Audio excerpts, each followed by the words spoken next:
इतना बड़ा घर द्वार बनाया इन्होंने, लेकिन क्या करूंगी मैं इस घर द्वार का? ये तो अधूरे में ही साथ छोड़ गए। कैसे रहूंगी मैं इतने बड़े घर में? मत रो भाभी, क्या करोगे? ईश्वर के फैसले के आगे कभी किसी की चली है क्या? आज इनके स्वर्गवास को पूरे 1 महीने हो गए। ये 30 दिन 30 साल के जैसे काटा है मैंने इस घर में। काश तुम्हारा एक बेटा होता तो आज इस घर में बेटे बहू होते तुम्हारे साथ। अरे बहन, आजकल के बेटे बहू का कोई भरोसा है क्या? देखना, मेरे तो 3-3 बेटे हैं, लेकिन आज भी हम बुढ़ा बुढ़िया दोनों अलग ही रहते हैं बेटे बहू से। अरे आज के समय में कोई साथ नहीं देता। जीवन का असली साथी जो होता है वो हमारा हमसफर ही होता है। इसलिए तो कहते हैं धन दौलत और बेटा बेटी का कभी गर्व नहीं करना चाहिए। बहन, ये तो दुनिया की रीत है, सच्चाई है ये। क्या लक्ष्मी कभी किसी के पास टिकी है? और इधर बेटे की शादी करो तो बेटा बहू का हो जाता है, और दूसरी ही तरफ बेटी को दामाद ब्याह कर ले जाता है। इसीलिए तो कहती हूँ बहन, कभी किसी का भरोसा मत करो, किसी के ऊपर कोई गर्व मत करो। अगर जिंदगी में कोई आखिरी दम तक साथ दे सकता है तो वो है पति पत्नी। जब तक सांस चलेगी पति पत्नी एक दूसरे का साथ देते हैं, उसके बाद तो वो इंसान के बस के बाहर की बात हो जाती है। देखो भाभी, तुम्हारे पास रुपए पैसे की तो कोई कमी नहीं है। हमारे भैया ने कितना कुछ बनाया जोड़ा है, लेकिन खाने वाला कोई नहीं है। बस आपकी एक बेटी है जिसकी आप लोगों ने शादी कर दी है, और शादी भी ऐसे घर में किया है जहाँ एकमात्र लौता बेटा है। अगर 2-3 बेटे वाले के घर में तुमने अपनी बेटी ब्याही होती तो आज तुम्हारी बेटी दामाद हो सकता है यहीं आकर रह सकते थे। मत रो मेरी बहन, मत रो। मैं तो तुम्हें ये भी ढांढस नहीं बंधा सकता कि तुम मेरे घर में चलकर रहो, क्योंकि वहाँ तो मेरा ही ठिकाना नहीं है। मेरे बेटे बहू तो बड़ी मुश्किल से मुझे 2 टाइम की रोटी खिला पाते हैं।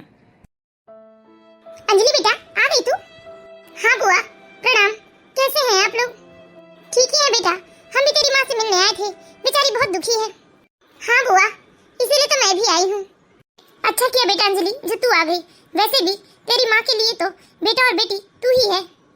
तेरे चाचा चाची के तो 3-3 बाल बच्चे हैं, लेकिन तेरी माँ को तो न तेरे चाचा चाची पूछते हैं और न ही उनके बच्चे पूछते हैं। माँ, ये क्या हालत कर ली है आपने अपनी? मामा जी, कुछ समझाइए ना आप माँ को। कितना समझाऊं बिटिया, मैं हर 8-15 दिन में तो आते रहता हूँ अपनी बहन की खोज खबर लेने। चल ठीक है बिटिया, अब मैं चलती हूँ। ठीक है काकी, आते जाते रहना। ठीक है बेटा, अब मैं भी चलती हूँ। ये है कोकिला जी। कोकिला जी के पति का स्वर्गवास हुए अभी 1 महीने ही हुए हैं। कोकिला जी का कोई बेटा नहीं था, और कोकिला जी का अपने परिवार में किसी से बनती नहीं थी। अच्छा खासा परिवार था, चाचा चाची ताऊ ताई सब लोग थे। उनके 2-2 3-3 बच्चे भी थे, लेकिन कोकिला जी हमेशा सबसे कटी कटी सी रहती थी, वो भी सिर्फ अपनी हरकतों की वजह से। ऐसा नहीं था कि कोकिला जी को उनके ससुराल में प्यार और मान सम्मान नहीं मिला था।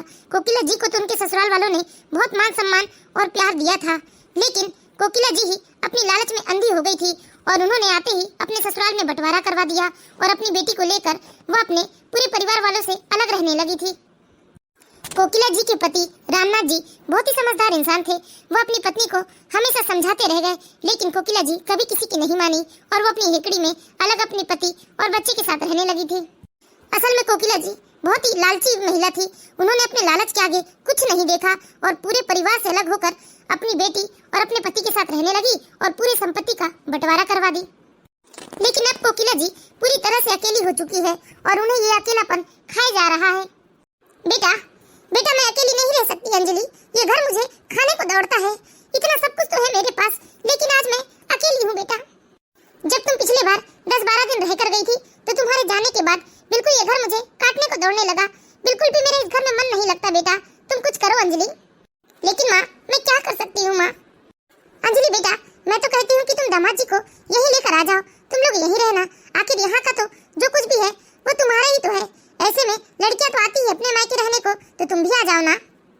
नहीं माँ, ये आप कैसी बातें कर रहे हो? ऐसा नहीं हो सकता माँ। माँ, अगर मैं आपके पास आकर रहने लगूंगी तो वहाँ कौन देखेगा? आपको तो पता है ना, वहाँ शेखर जी अकेले हैं पूरे परिवार को संभालने के लिए, और उनकी एक छोटी बहन भी तो है, उसकी भी तो शादी करना है माँ। इन सबको किसके भरोसे छोड़कर आ जाऊँ मैं यहाँ? वाह बेटा वाह, क्या खूब कहा तूने। अरे तू तो बिल्कुल ससुराल वाली हो गई है, और माँ को तो बिल्कुल ही भूल गई है। माँ, आप गलत समझ रहे हैं। मैं ऐसा नहीं बोल रही हूँ कि मैं अपने ससुराल वालों के कारण आपको भूल गई या आपको भूल जाना चाहती हूँ माँ। अरे मैं आपको कैसे भूल सकती हूँ? मैं आपकी इकलौती बेटी हूँ, आपके आगे पीछे मेरे सिवा है ही कौन? एक काम करती हूँ माँ, आज तो मैं यहाँ रुक जाती हूँ, लेकिन जब कल मैं वापस अपने ससुराल जाऊंगी तो शेखर जी से इस बारे में बात करती हूँ। अगर शेखर जी को और माँ जी को बुरा नहीं लगेगा तो आप वहीं चलकर हमारे साथ रह लेना। मैं आपको कल बात करके बताती हूँ, ठीक है ना माँ? ठीक है बेटा, कुछ तो करना पड़ेगा तुझे, क्योंकि इतना सब कुछ मैंने तेरे लिए ही तो जोड़ा है। अंजलि एक दिन अपनी माँ के साथ गांव में ही रुकती है और दूसरे दिन जब ससुराल जाती है तो वह जाकर सबसे पहले अपने पति और सास से इस बारे में बात करती है। भैया, एनुअल एग्जाम के पहले कॉलेज की फीस पेड कर दीजिएगा आप। ठीक है छोटी, अगले हफ्ते मैं तुम्हारे कॉलेज की फीस पेड कर दूंगा। ठीक है भैया।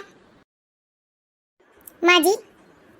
हाँ, क्या हुआ बहू, कोई परेशानी है तुम्हें या किसी चीज की कोई दिक्कत है? बताओ, तुम बहुत उदास लग रही हो। बैठो अंजलि, बैठ कर बताओ क्या बात है, क्या हो गया? वो माँ जी, पिताजी के स्वर्गवास के बाद माँ गांव में बिल्कुल अकेली हो गई है। आप लोगों को तो मालूम है ना कि मेरे सिवा अब माँ का इस दुनिया में कोई नहीं है। हाँ अंजलि, माँ सच में बहुत अकेली हो गई है। बस यही पूछना चाहती थी जी कि क्या माँ आकर यहाँ हम लोगों के साथ रह सकती है? ऐसे गांव आते जाते रहेगी माँ। अंजलि की सास और पति दोनों ही बहुत समझदार थे, उन्हें इस बात से कोई आपत्ति नहीं थी, इसीलिए शेखर से पहले ही अंजलि की सास बोल पड़ी। हाँ बहू, ये दुनियादारी रीति रिवाज सब एक साइड रख लो, इंसानियत एक साइड होती है। तुम्हारी माँ वहाँ अकेली है, तुम बुला लो, हम दोनों का ही टाइम पास हो जाएगा, मेरे लिए भी अच्छा होगा और तुम्हारी भी चिंता दूर हो जाएगी। माँ जी, आप सच कह रही हैं माँ जी? हाँ बहू, मुझे कोई दिक्कत नहीं है, तुम बुला लो, वैसे भी तुम्हारे सिवा उनका कोई है भी तो नहीं ना। अंजलि की सास ने जैसे ही हाँ कहा, अंजलि की तो जैसे खुशी का ठिकाना नहीं था। अंजलि मुस्कुरा पड़ी। सच में अंजलि का परिवार बहुत ही अच्छा था। अंजलि ने भी सोचा चलो अच्छा ही हुआ, माँ जी भी सही सोच रही है। अंजलि सोचती है कि माँ और सास दोनों एक ही जगह रहेंगी तो उसे कोई टेंशन नहीं होगा, वो दोनों की देखभाल बहुत अच्छे से कर लेगी और उसकी माँ का अकेलापन भी दूर हो जाएगा। अंजलि ने तुरंत ही अपनी माँ को फोन करके बता दिया कि उसके ससुराल वालों को कोई दिक्कत नहीं है। और उधर कोकिला जी तो जैसे तैयार ही बैठी थी। कोकिला जी ने एक बार भी नहीं सोचा कि बेटी के ससुराल में जाकर रहना चाहिए या नहीं। वह तुरंत अपना बैग उठाकर सीधे अपने बेटी के ससुराल पहुंच जाती है। राम राम समधन जी, कैसी हैं आप? बस आप लोगों की कृपा है। लाइए माँ, मैं आपका सामान आपके कमरे में रख देती हूँ, आप जाकर हाथ मुँह धो लीजिए, फिर मैं आप दोनों के लिए चाय बना देती हूँ। ठीक है बिटिया। कोकिला जी बड़े ही आराम से आकर अपने बेटी के ससुराल में रहने लगती हैं। धीरे धीरे 2 महीने बीत जाते हैं। अभी तक तो सब कुछ बहुत अच्छा चल रहा था, लेकिन अब कोकिला जी ने बेटी के ससुराल में नजर रखना शुरू कर दिया था। अरे बहू, जरा शेखर को फोन करके बता तो देना कि घर आते वक्त वो मेरी दवाइयाँ लेकर आ जाए। मेरी दवाइयाँ खत्म हो गई है तो तबीयत जरा ढीली सी लग रही है। जी ठीक है माँ जी, मैं बता दूंगी इन्हें। माँ जी, मैं रसोई का काम खत्म करके आती हूँ, फिर मैं आपके हाथ पैर की मालिश भी कर दूंगी। अरे नहीं बेटा, रहने दे, तू भी तो दिन भर घर में काम ही करती है ना, तू भी तो थक जाती है। अब गुड़िया के भी एग्जाम शुरू हो गए हैं तो वो भी घर के काम काजों में हाथ नहीं बटा पा रही है। अंजलि। हाँ माँ, तुम्हारी सास तो हर महीने दवाई गोली खाती है, लगता है दवाई गोली से ही जिंदा है। भाभी। हाँ गुड़िया, अरे तुम्हारे एग्जाम शुरू होने वाले हैं ना, तुम जाकर पढ़ाई करो, रसोई में क्या कर रही हो? भाभी प्लीज भैया को याद दिला दीजिए ना कि आज वो ऑफिस से ही मेरे कॉलेज जाकर मेरी फीस पेड कर दे, परसों से मेरे एग्जाम स्टार्ट होने वाले हैं। ठीक है गुड़िया, तू चिंता मत कर, जा तू पढ़ाई कर, मैं अभी तेरे भैया को बता देती हूँ। ओके, थैंक यू भाभी। हेलो, सुनिए शेखर जी, आज आप लंच टाइम में प्लीज गुड़िया के कॉलेज चले जाना, उसकी फीस पेड कर देना, परसों से एग्जाम स्टार्ट हो रहे हैं उसके। थैंक यू अंजलि, जो तुमने मुझे याद दिला दिया, मैं तो भूल ही गया था। और सुनिए जी, घर आते वक्त प्लीज आप माँ जी की दवाइयाँ भी ले आना। ठीक है, मैं पक्का ले आऊंगा। ठीक है जी। हाँ माँ, क्या कह रही थी आप? बेटा, मैं तो तुझसे बस इतना कहती हूँ कि अपने आने वाले भविष्य की चिंता कर। अरे तेरा भी अपना परिवार होगा, जरा सोच समझ कर चलना। माँ, हमें आज की चिंता करना चाहिए, कल किसने देखा है। आप ये सब चीजों में अपना दिमाग मत लगाइए, बस खुश रहिए, खाइए पिए और आराम कीजिए। अब तो कोकिला जी अपनी बेटी के ससुराल में हर एक चीज पर नजर रखने लगी थी और नजर रखते रखते हालत ये हो गई थी कि अब कोकिला जी की आंखों में शेखर की छोटी बहन, जिसकी अभी शादी होनी थी, और शेखर की माँ की महंगी दवाइयाँ खटकने लगी थी। कोकिला जी को लगने लगा था कि जैसे उनके दामाद की सारी कमाई तो उनकी माँ और बहन में ही खर्च हो जाएंगी और अपने भविष्य के लिए, अपनी पत्नी के लिए वो कुछ नहीं बचा पाएंगे। कोकिला जी अपनी बेटी को अप्रत्यक्ष रूप से कई बार ये बात समझाने की कोशिश करती थी, लेकिन अंजलि अपनी माँ की बातों में कभी ध्यान नहीं देती थी। अंजलि का पूरा ध्यान तो सिर्फ अपने ससुराल वालों पर रहता कि अपने ससुराल वालों को कैसे खुश रखे। अरे ना जाने मैं अंजलि को कैसे समझाऊं?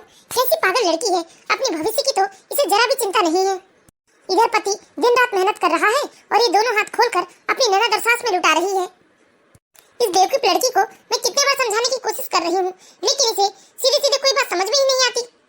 लेकिन अब बहुत हो गया प्रत्यक्ष रूप से समझाने की कोशिश। अब तो मैं प्रत्यक्ष रूप से अपनी बेटी को समझाऊंगी, क्योंकि मैं अपनी बेटी का ऐसे भविष्य बर्बाद होते नहीं देख सकती। अरे मैं उसकी माँ हूँ, मेरी जिम्मेदारी है उसे सही रास्ता दिखाने की। मैं उसे साफ साफ कह दूंगी कि वो जो बेवकूफी कर रही है, पागलपन कर रही है, वो अब छोड़ दे और अपने भविष्य की चिंता कर ले। माँ देखो ना, मैंने भैया को कहा था कि मेरा मोबाइल खराब हो गया, तो देखो भैया ने मेरे लिए ऑनलाइन मोबाइल ऑर्डर किया, वो भी इतना महंगा, पूरे 25,000 का फोन है। माँ, कोकिला जी जैसे सुनती है कि उनके दामाद ने अपनी बहन पर 25,000 रुपए खर्च किए, कोकिला जी तो गुस्से से जैसे आग बबूला हो जाती है। वह सीधे अपनी बेटी के कमरे में जाती है। अरे क्या हुआ माँ, किसी चीज की जरूरत है क्या आपको? हाँ बेटा, जरूरत तो है, लेकिन मुझे नहीं, तुझे जरूरत है, वो भी सद्बुद्धि की। क्या हुआ माँ, साफ साफ कहिए ना। अरे बेटा, तू कैसी पागलों वाली हरकत कर रही है? अरे तू घर के अंदर नौकरानी की तरह काम कर रही है और तेरा पति घर के बाहर नौकरों की तरह काम करके पैसे कमा कर ला रहा है। और ये दोनों माँ बेटी तेरी ननद और सास के यहाँ बैठे बैठे खाएंगी, और ऊपर से तेरी ननद, उसकी भी तो शादी करनी है ना। मेरी बात मान, अपने भविष्य के बारे में कुछ सोच बेटा, कल को तेरा भी अपना परिवार होगा आगे। अरे 2 पैसा बचा कर रखना बहुत जरूरी होता है बेटा। अरे तू दामाद जी को समझा बेटा दामाद जी को कि अपनी माँ और बहन के ऊपर थोड़ा कम रुपए खर्च करे और कुछ पैसे इकट्ठे करके अपने आने वाले भविष्य के लिए जमा करे। और यहाँ इतना नहीं हो पा रहा है, तू चल गाँव चल मेरे साथ। अरे तुम दोनों मेरे साथ ही चल कर रहो, मैं भी तो अकेली रहती हूँ ना, और वैसे भी मेरे पास जो भी है वो सब तुम्हारा ही तो है। मैं अपनी बेटी के साथ रहूंगी और तेरी सास वो अपनी बेटी के साथ रहेगी। चल तू मेरे साथ चल, दामाद जी से आज ही बात कर ले तू। अपनी माँ की बात सुनकर तो अंजलि जैसे हैरान सी रह गई। वो अपनी माँ को आश्चर्यचकित होकर देखने लगी। माँ तुम्हें पता भी है ये तुम कैसी बातें कर रही हो? तुम्हें क्या हो गया है माँ? और माँ, तुम्हें तो अच्छे से पता है ना कि शेखर जी अकेले हैं, अकेले इस घर को संभाल रहे हैं। पापा जी के जाने के बाद सारी जिम्मेदारी शेखर जी के ऊपर आ गई है। वो अपनी माँ और बहन को छोड़कर किसके भरोसे मेरे साथ गाँव जाएंगे? अरे बेटा, किसके भरोसे क्या होता है? मैं नहीं रहती हूँ अकेले, मैं भी तो रहती हूँ ना। अरे मेरे लिए तो तू ही मेरा सहारा है ना, तो तेरी सास के लिए तेरी ननद ही सहारा नहीं बनेगी क्या? तू चल दामाद जी को समझा, तू मेरे साथ चल गाँव चल। अपनी माँ की बात सुनकर तो अंजलि लगातार अपनी माँ को हैरानी से देखते जा रही थी। उसे समझ में नहीं आ रहा था कि उसकी माँ को अचानक से ऐसा क्या हो गया।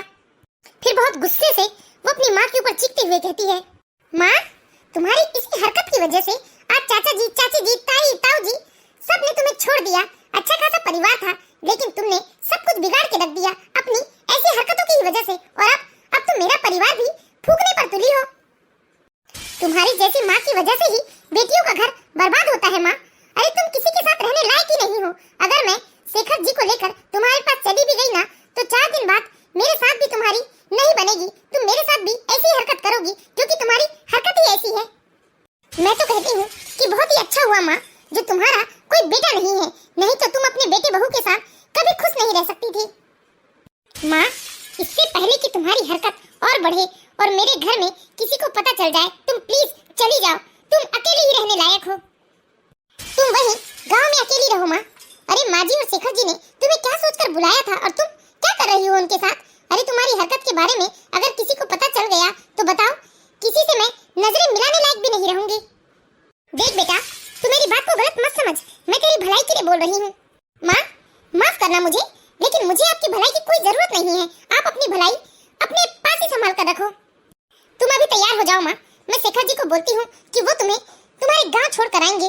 तुम जल्दी से तैयार हो जाओ, क्योंकि तुम अब यहाँ रहने लायक नहीं हो। फूट पड़वा दोगी तुम मेरे घर में, 4 बातें मुझे ही सुनने को मिलेगी, क्योंकि मैंने ही अपनी सास और पति से कहकर तुम्हें यहाँ बुलवा लिया था, ये सोचकर कि बेचारी माँ, मेरी माँ अकेले रहेगी गाँव में, कैसे दिन काटेगी। लेकिन तुम जाओ माँ, तुम जाओ, तुम अकेले ही ठीक हो। हे भगवान, ये मेरी लड़की मेरी कोई बात समझती क्यों नहीं? अरे समझा समझा कर थक गई, लेकिन इसे इसकी माँ ही बुरी लग रही है। ससुराल वालों से बड़ा प्यार आ रहा है इसे। जिस दिन बर्बाद हो जाएगी ना, तब इसे इसकी माँ की याद आएगी। मैं तो जा रही हूँ, लेकिन याद रखना बहुत पछताएगी तू बाद में। मैंने कहा माँ, आप जाइए, जाकर तैयार हो जाइए, अभी ऑफिस से आएंगे तो ये आपको गाँव छोड़ कर आ जाएंगे। हे भगवान, मैंने क्या सोचा था? मैं अपनी माँ को कभी नहीं भेजना चाहती थी, लेकिन मेरी माँ की हरकतें ऐसी है, अगर वो यहाँ रहेंगी तो मेरे ससुराल में फूट डलवा देंगी। मैं अपने छोटे से हंसते खेलते परिवार में कलेश नहीं करना चाहती थी। वैसे मुझे मेरी माँ की बहुत चिंता है, बेचारी कैसे रहेगी, लेकिन मैं माँ की चिंता की वजह से अपने हंसती खेलती गृहस्थी को बर्बाद नहीं कर सकती। अब मैं माँ जी और इन्हें क्या बताऊंगी, किस मुंह से बताऊंगी कि मैंने माँ को गांव जाने को कहा है? कैसे बताऊंगी मैं अपनी सास और पति को कि मेरी जिस माँ के लिए आप लोग इतना कुछ सोच रहे हो, वही माँ आप लोगों के लिए गड्ढा कर रही है। लेकिन मैंने अपनी माँ को यहाँ रोका तो मेरी माँ मेरे हंसते खेलते परिवार को बर्बाद कर देगी। हे भगवान, कैसे कैसे दिन देखने पड़ रहे हैं। काश माँ को उनकी गलती का एहसास हो जाए और वो गांव जाकर ताई जी, ताऊ जी, चाचा चाची सबसे अपने रिश्ते सुधार ले। इस तरह अंजलि अपने दिल पर पत्थर रखकर अपनी माँ को गांव भिजवा देती है। अंजलि बहुत ही समझदार लड़की थी। वह उन लड़कियों में से नहीं थी जो अपनी माँ की गलत सीख को आंख मूंद कर मान ले और अपने हंसते खेलते परिवार को बर्बाद कर दे। अंजलि अपने ससुराल वाले से कह देती है कि गांव जाकर घर की रेख देख भी करनी जरूरी है, इसलिए अपनी माँ को कुछ दिनों के लिए गांव जाने को बोल रही है। इस तरह कोकिला जी का दामाद उन्हें उनके गांव छोड़कर आ जाता है। तो हम आशा करते हैं दोस्तों आप लोगों को हमारी ये कहानी जरूर पसंद आई होगी। यदि कहानी अच्छी लगी हो तो प्लीज इस वीडियो को लाइक कीजिए और इसी तरह की मोरल स्टोरीज देखते रहने के लिए हमारे चैनल सास बहू की दुनिया को सब्सक्राइब करें। Thank you watching for my video.